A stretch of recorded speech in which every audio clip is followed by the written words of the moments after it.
আসসালামু আলাইকুম প্রিয় বন্ধুরা, সবাই কেমন আছো?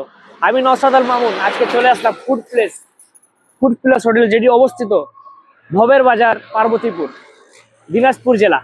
তো আজকে আমরা আসছিলাম এখানে হাঁসের গোস্ত খাইতে এবং আপনাদেরকে দেখাইতে এখানে আসতে হলে কিভাবে আসতে হবে এবং এখানকার খাওয়াগুলো কিরকম, খাওয়া কিভাবে সার্ভিস করে, কিরকম খাওয়া দাওয়া, সবগুলো আজকে ভিতরে ঢুকে আপনাদেরকে দেখাবো। তো আমরা দেখতে পাচ্ছি যে সামনের দিকে পুরো মোটরসাইকেল ভরা আছে। ভিতর দিকে এখন ঢুকবো, ঢুকে আপনাদেরকে দেখাবো ভিতরে কিভাবে রান্না হচ্ছে, কিভাবে খাওয়া দেওয়া আছে, সবকিছু। আসেন ভিতরে যাই। তো ইতিমধ্যে আমরা চলে আসছিলাম ভাবিদের এখানে, যে এখানে ভিতরে রান্না হচ্ছে, ভিড় হচ্ছে। এই পাশে হাঁসের গোস্ত ভাত, মানে এখানে আসলে 24 ঘন্টা খাওয়া দাওয়া চলবে। আর মানে এখানে আসলে নানির সঙ্গে একটু কথা বলি। আচ্ছা নানি, সারাদিন আপনারা কতগুলো হাঁস বিক্রি করেন? মানে 40 কেজি। 40 কেজি। কয় পিস হাঁস আনুমানিক? কয় পিস হাঁস?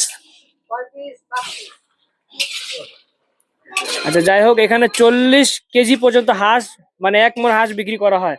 তো এইখানে দেখেন, এগুলা কি এগুলা কি আপনারা খিচুড়ি বিক্রি করেন? হ্যাঁ খিচুড়ি বিক্রি করি, বিরিয়ানি। তো এখানে খিচুড়ি বিক্রি করা হয়।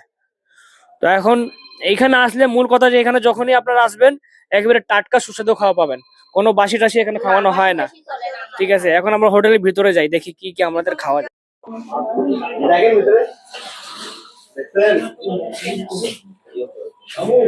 তো এইখানে ভাই হাঁসের গোস্ত কত প্লেট ভাই?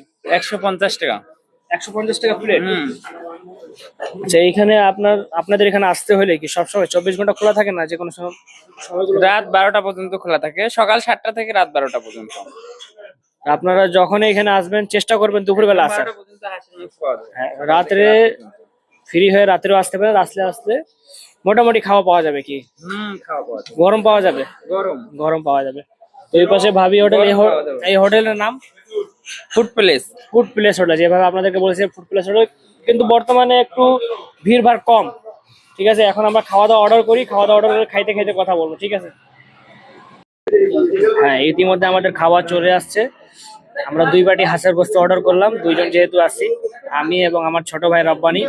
সাথে সালাদ দিছে, অনেক দেখতে খুবই সুন্দর, লেবু, ভাত একেবারে গরম, সাথে সবজি।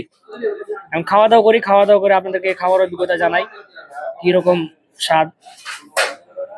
গোস্তটা একেবারে সফট, ঠিক আছে। বিসমিল্লাহির রহমানির রহিম। খাওয়াটা আলহামদুলিল্লাহ অনেক সুন্দর। তা আপনারা আসতে হলে অবশ্যই বন্ধু বান্ধব নিয়ে, সবাই ফ্যামিলি নিয়ে আসতে পারেন, এখানে আসে খাওয়া দাওয়া করতে পারেন। খাওয়ার স্বাদ মোটামুটি আলহামদুলিল্লাহ অনেক ভালো। তো ভিডিওটা আমরা এখানে শেষ করলাম। নেক্সট ভিডিওর জন্য আপনারা অবশ্যই লাইক, কমেন্ট, শেয়ার করবেন। আমি প্রত্যেক ভিডিওতে বলি না লাইক, কমেন্ট বা শেয়ারের জন্য, আজকে বিশেষ করে বললাম। রিসেন্টলি ভিডিও ছাড়তেছে কম, তাই ভিউ রিচ কমে গেছে। তো আপনারা কিভাবে কি করতে লাগে দেখেন। আসসালামু আলাইকুম।